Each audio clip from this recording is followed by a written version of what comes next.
Hello, students of 8th class. I'm going to introduce the second unit test syllabus. Syllabus for this second unit test, which is going to be held in the month of November. So we have a first chapter of history, that is the impact of British rule on India. So we have key concepts here: British economic policies, new land revenue systems, trade and industry has been curtailed. So it is written here to discuss and examine the impacts of British rule on the traditional industry. In the bracket, it is written there curtailed for session 2020-21 due to COVID-19. Then we have a drain of wealth, development of transport and communication, education under the company, culture and social impact. So these are the key concepts in the chapter. And then we are going to follow another chapter, that is chapter 7, Great Uprising of 1857. So in this, we are going to analyze the reasons for the Great Uprising. We are going to study only the reasons, that is the political causes, economic, social, religious, military, and immediate causes. So we will be analyzing the causes. Then we have one chapter from civics, that is the judiciary. So we are going to study under judiciary the powers and functions of judges of Supreme Court and the High Court. So this is the syllabus of a second unit test. Now let's begin first chapter of second unit test, that is the sixth chapter of history, impact of British rule on India. Students, we have already read in the last chapter, chapter number 5, that most of the Indian Empire came under the British rule. You can see here. So only few of the small states were left under the princes. Otherwise, most of the area came under the British rule. Now, once this Indian Empire came under one banner, automatically there will be one administration and one rule.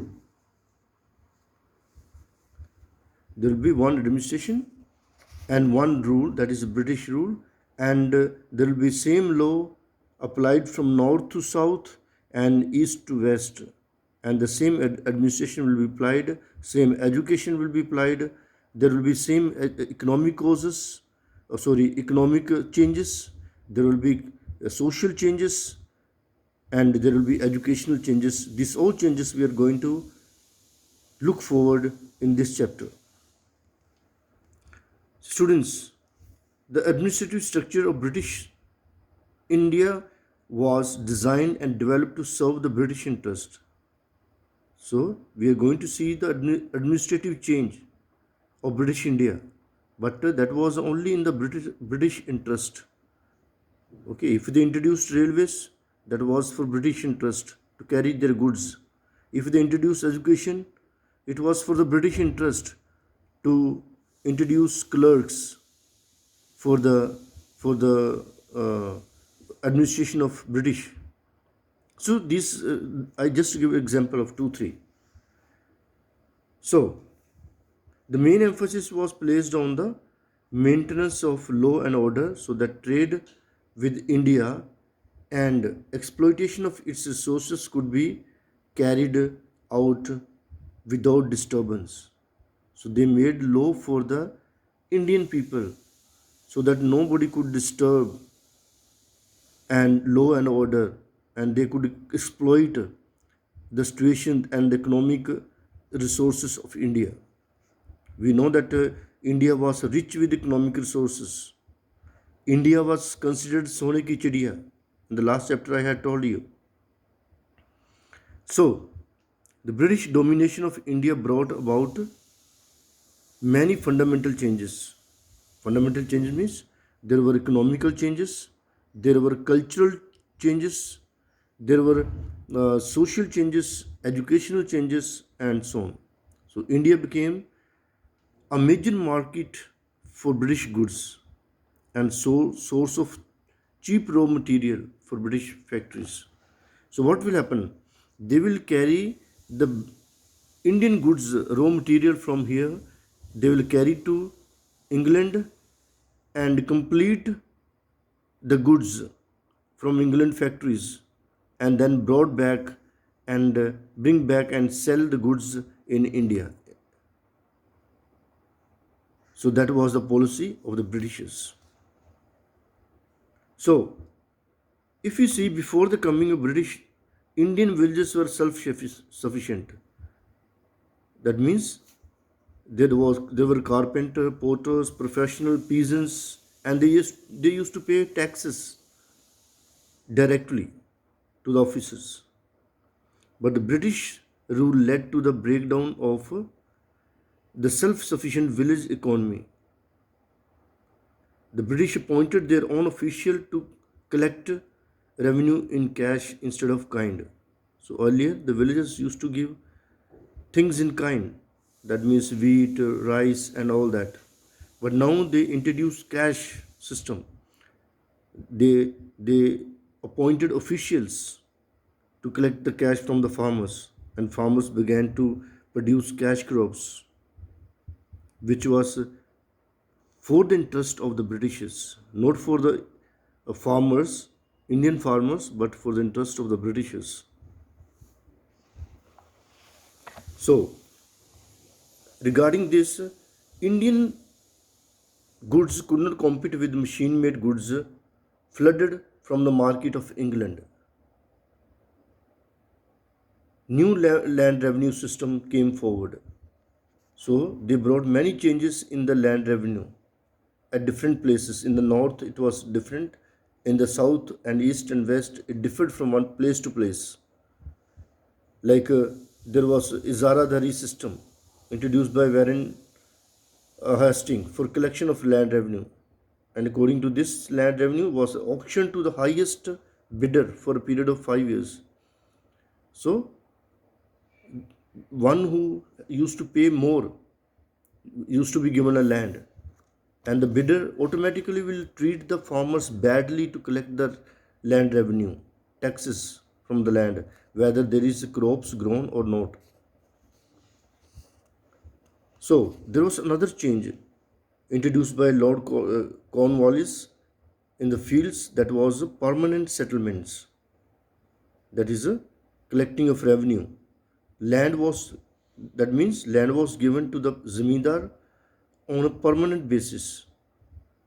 So the farmers had to work, but there was big landlords. They were given the land, so they became the owner on a permanent basis. They became the owners of the land in their own zamindari. The revenue was fixed and had to be paid in cash by the zamindar who collected it from the farmers. If a zamindar failed to pay his dues, the land was confiscated. That means automatically the British snatched the land from the zamindar if they failed to pay the taxes. The zamindar right of ownership became hereditary and transferable. Then we have right-to-worry system introduced by British official Reed and Thomas. Under this system, this settlement was made with the rights or cultivators. The land was fixed for 30 years and the cultivator got the right of ownership of land. This was introduced in Madras and Bombay. Then there was a Mahalwari system introduced in Uttar Pradesh and Madhya Pradesh. The revenue settlement was made village by village or state by state with the landlords or heads of the family. In Mahalwari area also the land revenue was periodically revised. That means taxes were revised. So these were the few changes brought forward by the British collecting the revenue. So this new system introduced by the British created a new class of zamindar, With new rights, the Zamindar had to give fixed revenue to the company which they extracted from the farmers. So they gave fixed revenue. And further, the Zamindar took from the farmers. The farmers' condition became miserable under these settlements. They were forced to produce cash crops like indigo, cotton, jute, poppy, and all that. So, whatever the type of land settlement introduced by the British, the peasants were the ultimate sufferers. So, in this part, we are going to study only this much about the uh, changes brought in the land revenue.